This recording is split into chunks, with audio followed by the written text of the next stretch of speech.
11 বছর আগে স্থানীয়দের চলাচলের সুবিধার জন্য নাটোরের সিংড়ার ইটালি ইউনিয়নের সাতপুকুরিয়া হিজলি সড়কে একটি সেতু নির্মাণ করা হয়। নির্মাণের শুরু থেকেই সেতুটির দুই পাশে মাটি ভরাট না থাকায় এটি ব্যবহারের অনুপযোগী। গ্রামীণ অবকাঠামো উন্নয়ন প্রকল্পের আওতায় বাইরভিটা খালের উপর 40 ফুট দৈর্ঘ্যের সেতুটি নির্মাণ করা হয় 2016 সালে। ব্যয় 32,51,640 টাকা। সেতুর নির্মাণ কাজ শেষ হলেও দুই পাশের মাটি ভরাট করা হয়নি। সংযোগ সড়ক না থাকায় সুবিধার চেয়ে অসুবিধাই বেশি হয়েছে।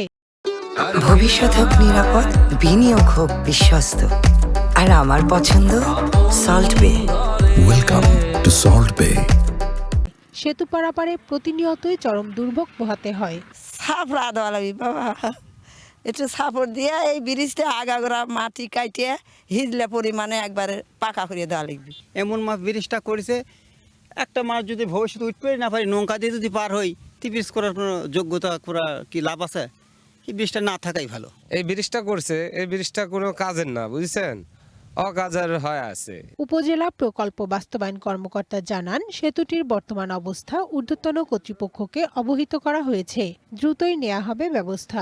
সাতপুকুরিয়া ব্রিজটি 2015-16 অর্থ বছরে এটা বাস্তবায়ন করা হয়েছিল। ব্রিজের একটু প্রবলেম আছে, তা আমরা ঊর্ধ্বতন কর্তৃপক্ষের সঙ্গে কথা বলে আমরা চেষ্টা করব ওটা কীভাবে পরবর্তীতে কী ব্যবস্থা গ্রহণ করা যায়। এদিকে সিংড়ায় 12 নম্বর রামানন্দ খাজুরা ইউনিয়নের ভোগামাঠ এলাকায় 2022-23 অর্থ বছরে 1,22 লাখ টাকা ব্যয়ে এলজিইডির উদ্যোগে একটি স্লুইস গেট নির্মাণ করা হয়। পরিকল্পনাহীনভাবে ফাঁকা মাঠে এই সেতু কোনো কাজেই আসছে না।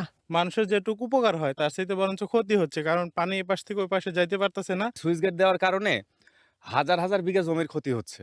সিংড়া এলজিইডির নির্বাহী প্রকৌশলী মোহাম্মদ খলিলুর রহমান জানান, প্রকল্পের কাজ অসমাপ্ত থাকলে বিষয়টি খতিয়ে দেখে প্রয়োজনীয় ব্যবস্থা নেওয়া হবে।